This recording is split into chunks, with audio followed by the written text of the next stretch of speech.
Sir మీరా? కూర్చోండి sir. ఏం హారిక 50,000 రూపాయలు అప్పు తెచ్చుకున్నావు, 3 నెలలకు ఒకసారి వడ్డీ కట్టాలని చెప్పిన కదా, ఇప్పటి సంవత్సరం అవుతుంది, అప్పు తీర్చాలని తెలియదా? సార్ 1 నెల వరకు కడతా. నా అప్పు తీర్చడం అంత కష్టంగా ఉందా, లేక తీర్చే మార్గం చెప్పమంటావా? 1 నెల వరకు వడ్డీతో సహా మీ అప్పు మొత్తం తీర్చుతా సారు.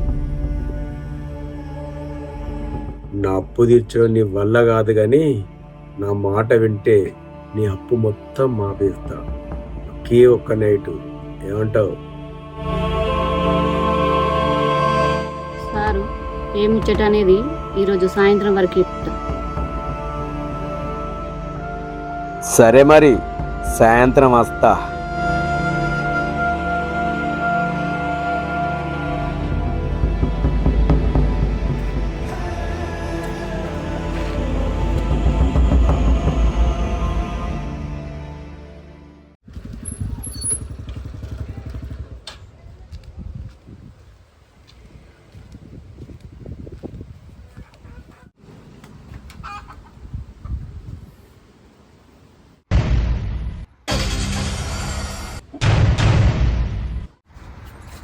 అగో ఎవరు సార్ మీరు?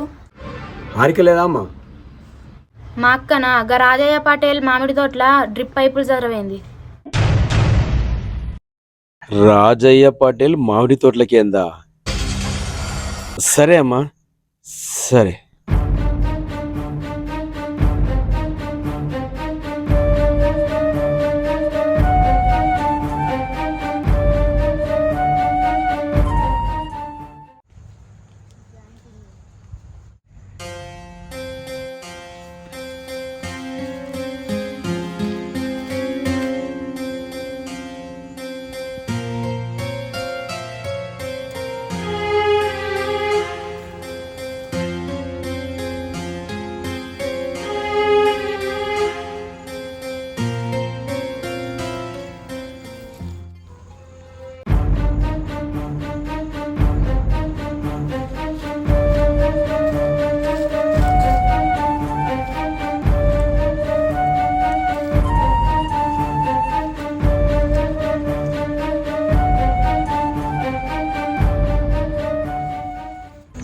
ఏంది సారు ఇక్కడికి వచ్చారు? నన్ను వదిలేయండి. నేను మీ ఇంటికేవేనా? మీ చెల్లె చెప్పింది మా అక్క మామిడి తోటలో పోయింది అని. ఈడ వాతావరణం చాలా బాగుంది, రా.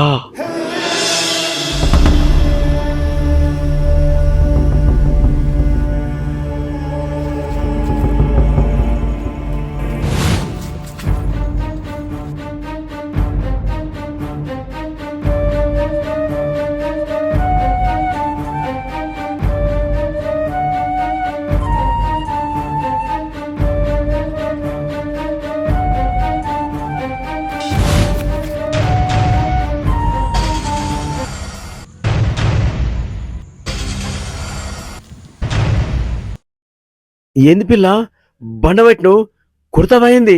కొట్టుడు కాదురా, సంపుతా. ఏంది సంపుతావా? మీరు ఆడోళ్ళు నన్నేం చేయలేరు. మీ అక్కనకు పైసలేలే, అడగటానికి వచ్చిన గంతే.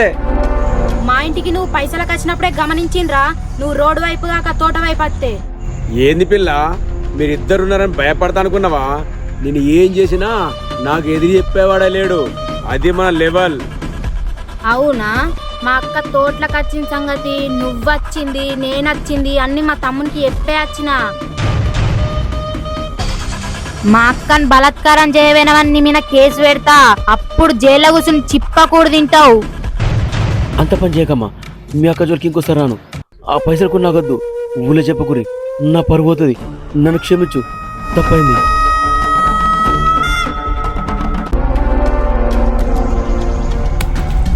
అక్క నువ్వేం భయపడకు, ఇంకొకసారి నీ జోలికి రాడు. పా.